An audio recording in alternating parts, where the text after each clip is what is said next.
Hi, how are you? Nice to meet you. Good to see you. Good to see you. Thank you very much for making it possible to come here. Please have a seat. Thank you.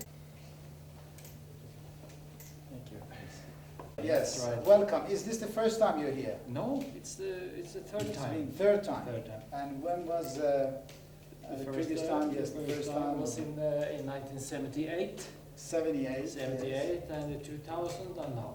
2000 now. Yes. And is in line with the policy of President Khatami of dialogue among civilization and coalition for peace. So these are the policies that we are following. So if we are against that kind of attack on Iraq, is not because we lose opportunity or we are, no, I mean, we may have our own differences with Iraq, but this is out of a principled position that differences should be settled in an amicable way or in a non-hostile way or a non-armed conflict.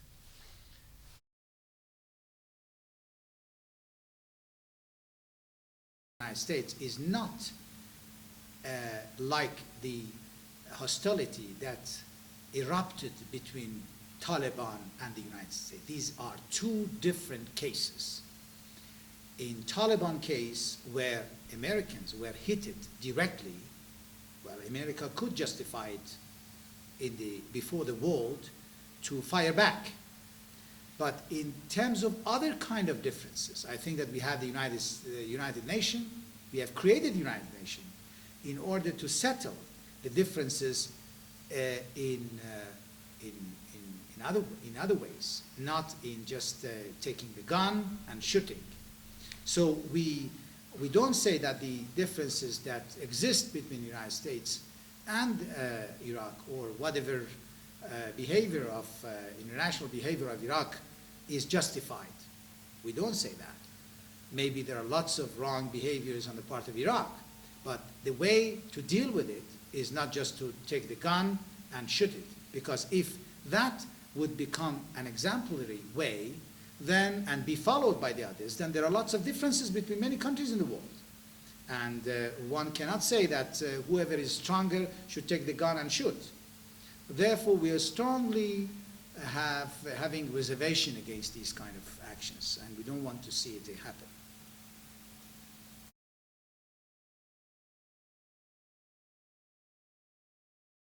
Well, actually, our relation with the West in general has improved a lot during the last maybe 4 or 5 years. Yes. Especially with the policies that have been followed by President Khatami, dialogue among civilization, the rule of law, the principles of civil society, the elimination of tension between Iran and other countries or elimination of misunderstanding. All of these policies have been seriously followed by Iran in its foreign policy, and of course it has contributed to the improvement of our relation with all countries of the world except the United States. And with the West in general, we have been able also to exchange delegations on the level of foreign minister, on the level of head of governments. But with the United States, it's unfortunate to see that even developments in Afghanistan, which owes a lot to understanding and effective assistance from Iran, has not been able even to penetrate into the hearts or the minds of decision makers in the United States. I think that there is no doubt, even in the American eyes, that what the situation that we see now in Afghanistan owes a lot to Iranian assistance, Iranian understanding. The military success of the United States owes a lot to understanding and appreciation from Iran, and also the political process in Afghanistan owes the same thing. And maybe that was a very unique opportunity for the United States to reciprocate this kind of understanding and to seize and stop the kind of policies that are pursued by them in the past maybe couple of decades. But apparently there is not still a very strong sign from that side. Of course, the general policy of Iran is to have a friendly relation with every country in the world, including the United States, provided that this kind of relationship would be based on an equal footing, on a mutually satisfactory, mutually beneficial sort of relationship.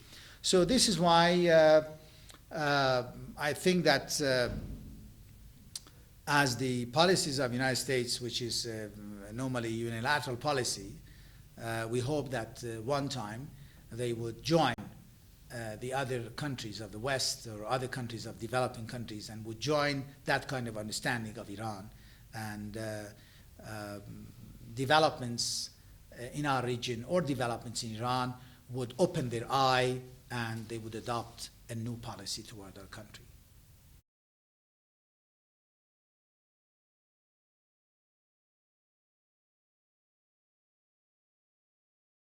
Well, of course, I served under President Rafsanjani as the central bank governor, and of course, as my president then, from now and then, on different occasions like Nowruz or like the New Year, I go and see him, and I would felicitate him on the different occasions, and so from time to time, I go and see him as I go and see the other very high-level dignitaries with whom I had a relationship before.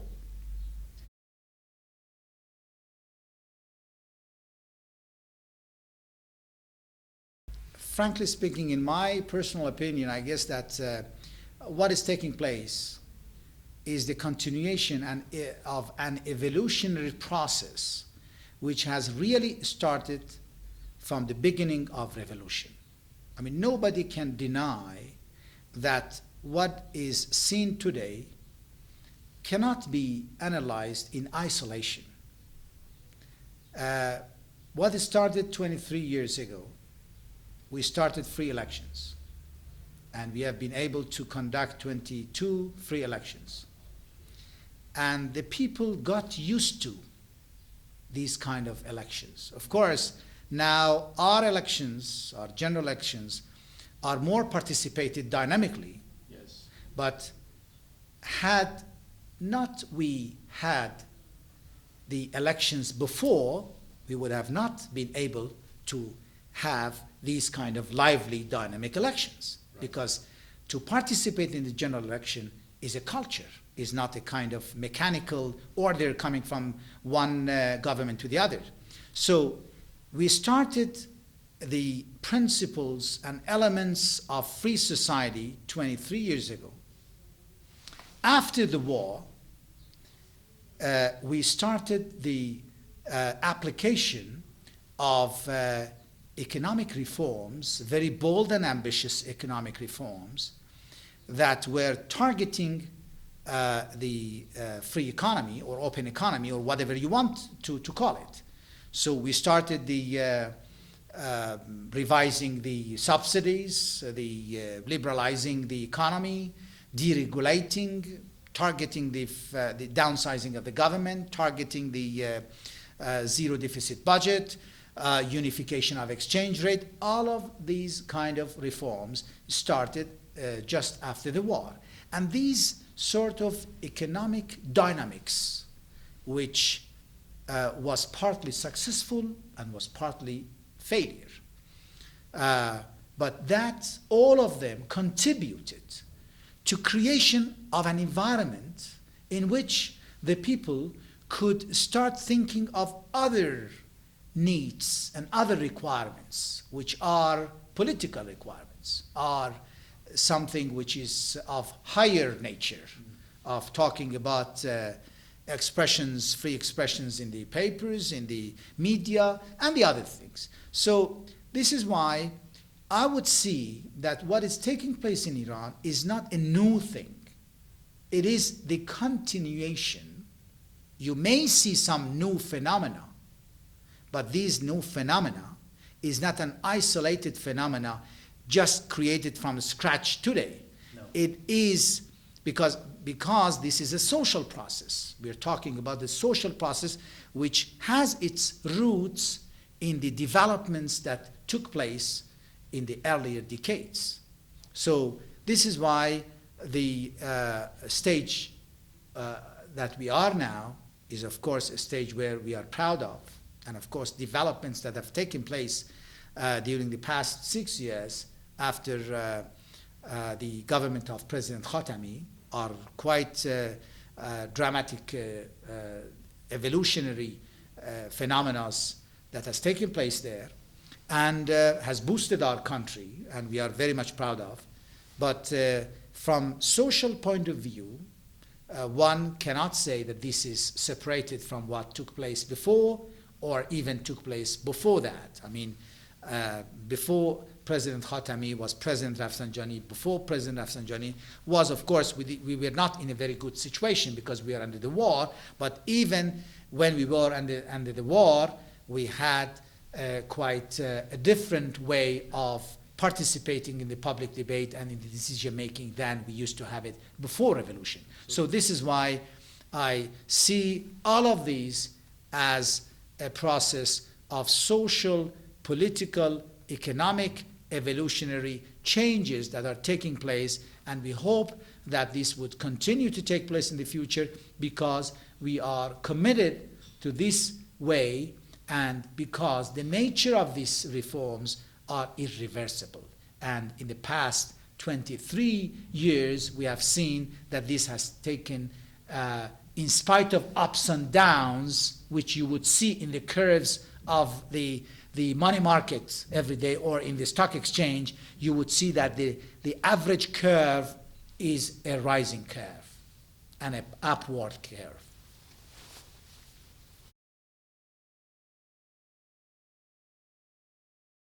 When you were set as the governor of the central bank of the Islamic Republic, did you then at some time made yourself some thoughts and some visions about how you would like the economy to go?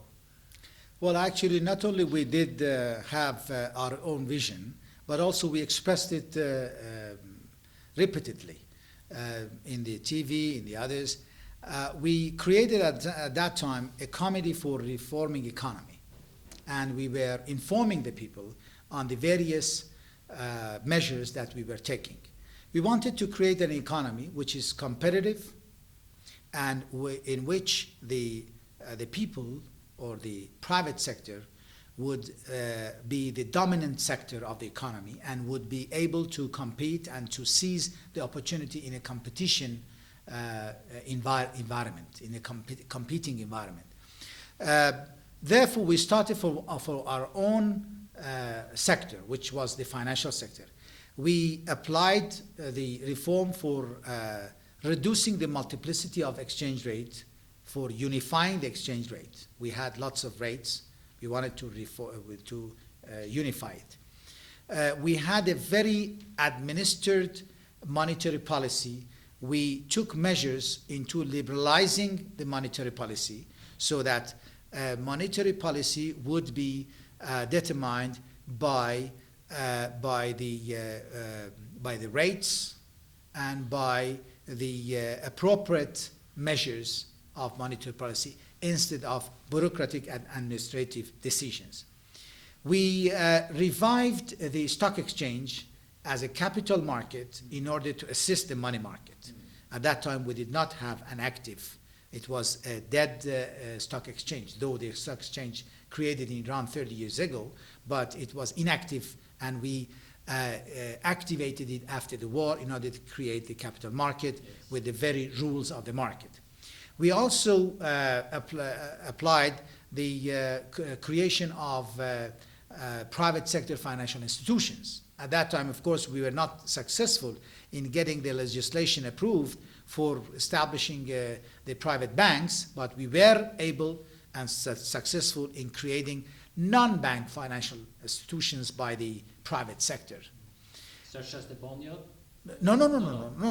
No, such as financial institutions which could do most of the bank transactions, okay, yes. but they are limited in being a very full-fledged commercial bank. I see. So they were just short of 1-2 transaction. Yes. They were banks. I mean, non-bank financial institutions are defined as banks without having the permission to do 1 or 2 kind of banking transaction. So you don't call them then bank. So they were not full-fledged commercial bank, but they were banks. Also, we introduced new instruments, such as the bonds. Right. Of course, we introduced it in an Islamic way. Also, we had, for the first time, we introduced the notion of having a positive real interest rate. We introduced the notion of independent central bank, for which I really fought for, and I was relatively successful. Of course, that was for the first time in the Iranian economic literature that we introduced the notion of independence of central bank.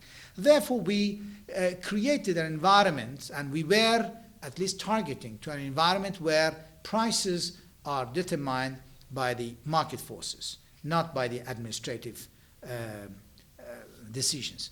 We wanted an environment where the subsidies are targeted and are being conveyed or given to the consumers in a very transparent way, rather than in an indirect way.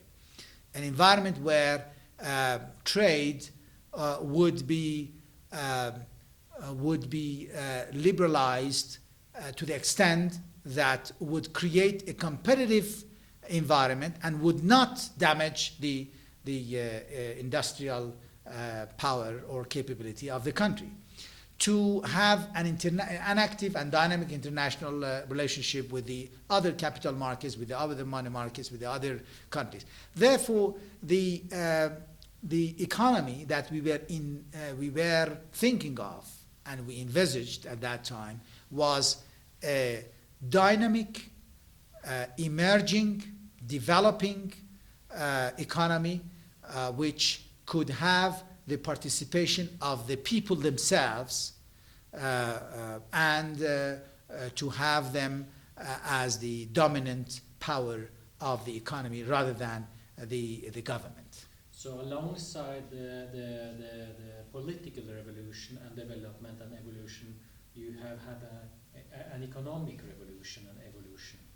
So well, I think that was a prerequisite that was applied and took place yes. to a certain extent. Yes. Of course, in some policies we were not 100% successful, and some policies we were not successful at all, but in general and the average, we were successful in applying economic reforms. And I do believe that those economic reforms which brought the people into the scene, of course, the scene was economic scene, but economic scene is a social scene and is a political scene, that paved the way and created necessary environment for the people to think of other evolutionary requirements that they needed.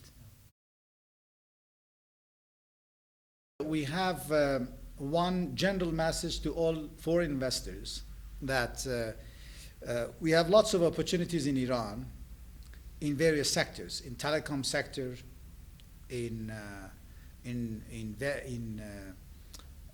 automobile sector, auto sectors, in mining sector. We have also in IT, and so there are lots of sectors in which we would welcome the foreign investors, even in the very high-tech services. Therefore, the opportunities are here, and the economy has been successful in sustaining 12 years of consecutive growth, and this is very important. And this has been done and has been achieved despite oil price volatility in the past decade. We have had two sharp volatilities, one in 92, 93, and the other in 97, 98, where when the oil prices fell down. But despite of this, Iran was successful in sustaining the growth without any interruption in the past 12 years. So the economy is quite dynamic and is generating lots of opportunities, especially with the developments that are taking place in the region. This is number one. Number two, in the general message, is that reforms that are taking place in Iran are all aiming at providing a very receptive environment. I just give you a couple of examples on this. On tax, Iran used to be one of the highest rate tax countries of the developing countries. Used to have 54% of corporate tax and 10% of income tax, amounting to 64%. We have reduced this flatly to 25%, which is quite comparable to other developing countries, especially in our region, and is one of the making it one of the very friendly tax-friendly countries. Another development is the foreign investment law. We give protection to the foreign investors. We would support them by any kind of guarantees and also facilities that are being provided by our ministries. And also we have in the new law that is now proceeding its final step, we are letting them to have to invest 100% in Iran. So this is why the environment is quite mature and is quite ready for them to go ahead. And there are some other reforms that also have taken place which has more internal implication, but it would provide a very good and supportive environment for foreign investors, like the deregulation and privatization in the financial sector, which for sure would give the foreign investors here in Iran a better environment for dealing with. Once you have private sector banks, when you have private sector financial institutions, you would be able to better carry out your affairs and your activities. Or the very active stock exchange that exists here in Iran also would give the foreign investors here a very good environment. So this is a general message. I don't want to go into details, but there are lots of reforms that are taking place vis-à-vis the foreign trade, vis-à-vis the subsidies, vis-à-vis the liberalization of prices that would make the environment quite attractive. But a special message for the oil and gas business and investors is that Iran is becoming, like it or not, a hub for the region for energy distribution. I said that we are a gas-rich country, the second to Russia, and there are lots of developments that are taking place and makes Iran as the major exporter of gas to the various parts. We are now discussing the gas pipeline to India. We have already started the gas pipeline to Turkey. We are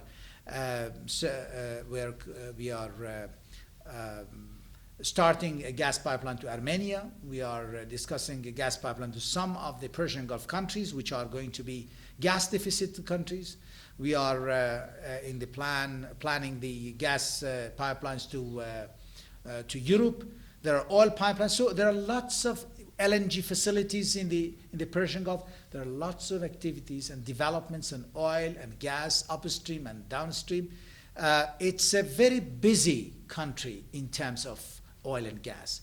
And the fact is that the world is going to demand more oil and more energy, more fossil energy in the future. And of course, they would be also dependent on oil and would be more even dependent on gas because of the environment and because of what is called as the 21st century fuel would be the gas. So this is why, in this context, I guess that Iran is one of the most attractive country with lots of business opportunity in this sector. Fortunately, inflation in the past few years, due to the management of fiscal policy, a very disciplined fiscal policy, and also a very conservative and prudent monetary policy have come down. Historically, especially in the past maybe 15 years, the inflation in Iran has been around 20%, 17 to 20%. This has been an average in the past 12 years. But in the past 2 years, because of these sort of disciplined policies in the budget, in the fiscal, and in the monetary, the inflation has come down, something that today is 11.8, something around that, 12%, so less than 12%. And this is due to the fact that reforms that are taking place in Iran are aimed at downsizing the government, therefore downsizing the expenses of the government, and therefore is facilitating the target of budget, zero deficit budget. So in the past couple of years, we have been able to achieve this very important target of zero deficit budget of Iran. So this has really contributed to the curbing and checking the inflation. So inflation now is below 12 and is relatively satisfactory to our views.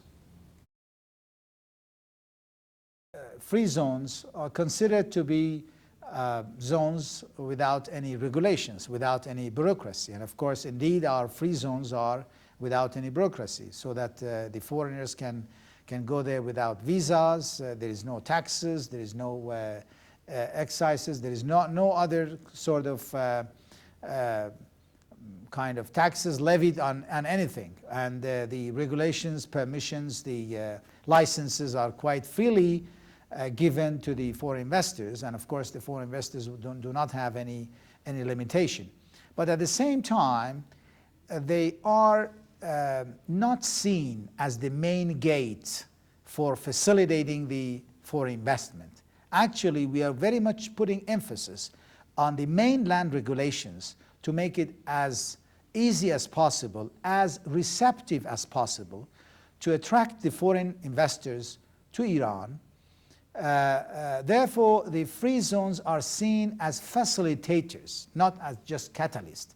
I mean, that is something that is going to be there in parallel with what we are pursuing vigorously to make the internal and the mainland environment as attractive as possible. Well, GTL projects and LNG projects both are very important projects for Iran as a long-term and long-standing gas exporter and gas supplier, especially vis-a-vis the distant markets such as Japan and China, are very important. And of course, we have plans to jointly develop facilities and installations for GTL as well as for LNG for destinations such as Japan and China and even other parts of the world. Therefore, I mean, any sort of willingness on the part of countries who are willing to join us in developing these the fields or developing the facilities, investing for the facilities, are quite welcome. And of course, Norway as an energy country, as a country which is very interested in investing in this sector, of course, is now seeking various kind of opportunities. And of course, LNG and GTL are among sectors that your companies can consider and can study investing in it. Well, of course, you know, in my view, I guess that the two countries have found each other recently. The two countries have had, of course, relationship for a long period of time, but they have not had effective and adequate communication to understand each other's potential and each other's opportunities. In the recent What do you years, mean by that, sir? well, I think that in the recent years, the contacts between the two sides have increased. Communication has made understanding more possible, and opportunity have been created by the exchange of delegations for exploring new areas and new businesses. In my view, the two countries should have joined forces maybe 20 years ago or 15 years ago or 10 years ago to have investment in upstream. But now we see that Statoil has come seriously. They have applied for this, they are seeking, and they are seriously involved in this. And of course, it's very much welcomed. It is quite, I guess, that been facilitated by our Ministry of Oil. And this is the beginning of, I think, a long road and a vast opportunity for both sides to get involved in the various sectors. Of course, oil and gas is the priority and is your expertise, and your expertise is not confined and limited to oil and gas. You have other expertise, and this is the beginning of a marriage, and there are lots of other activities to be followed by this very happy sort of joint efforts in oil and gas. Well, our first trading partner is EU, European Union. Second trading partner is Japan. We have an excellent relationship with Japan, and in terms of economic cooperation, of course, Japan is quite involved in various sectors of Iran, and we're happy to have this kind of cooperation with them in trade, in economic cooperation, in oil and gas. In the various sectors, we have welcomed them, and they have been a very committed partner of Iran in various kinds. And also, we have a very good understanding with them. I mean, we know, of course, limitations of Japan's foreign policy. At the same time, there is a very unique and high-level understanding of each other between Iran and Japan, so that, I mean, it created the opportunity for Iranian President Khatami, to visit Japan. So we have a relationship with them at the highest level in political terms and at the highest level in economic terms. We do not have any impediment or any obstacle in expanding and deepening and exploring even more opportunities of business relationship with each other. And with this superb answer, I would like to thank you, Dr. Adeli, for Thank you very much. It was a pleasure coming. talking to you. For just talking. So after you finish talking with everybody, then you have to give mark to all of this. You have to put together. I don't know how contradictory. Well, I think you and I have to find up a new way of marking. Marking, yes. Because I think your range is at number 1. Okay. Yes. Thank you so much. Thank you very much.